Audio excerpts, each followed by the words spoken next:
Let's start with Israel. Now, it might surprise some people, but Israel actually had strong relationship with many African nations during the 1950s, 60s, and early 70s. There were deep partnerships around agriculture, security, and even education.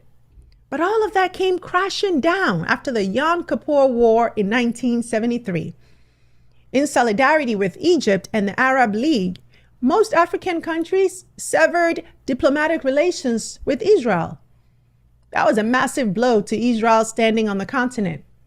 And since returning to power in 2009, Prime Minister Netanyahu has made it a mission to rebuild those relationships through security partnerships, tech exports, and high-level visits. And today, well over 40 African countries have diplomatic ties with Israel.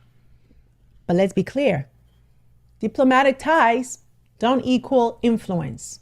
There's no African voting bloc backing Israel at the UN. There's no massive wave of pro-Israel sentiment across the continent.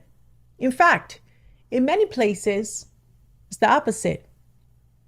Since the October 7, 2023 attacks by Hamas and Israel's brutal response in Gaza, even Israel's most reliable African partners have started pulling back.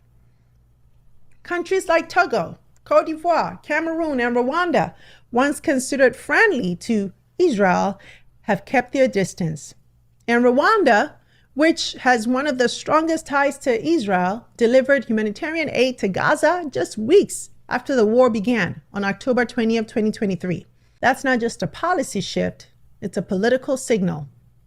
So while Israel may have a diplomatic footprint in Africa, its position is under serious strain. And public opinion, of course, isn't helping. Now let's talk about Iran.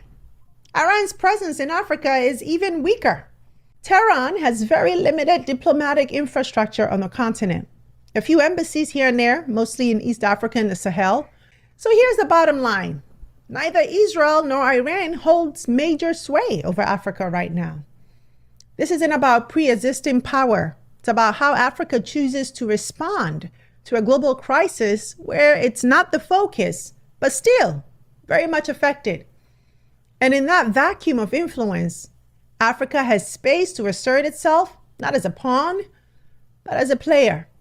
Because if neither side owns the continent, then maybe this is the moment for Africa to define the rules of engagement for itself.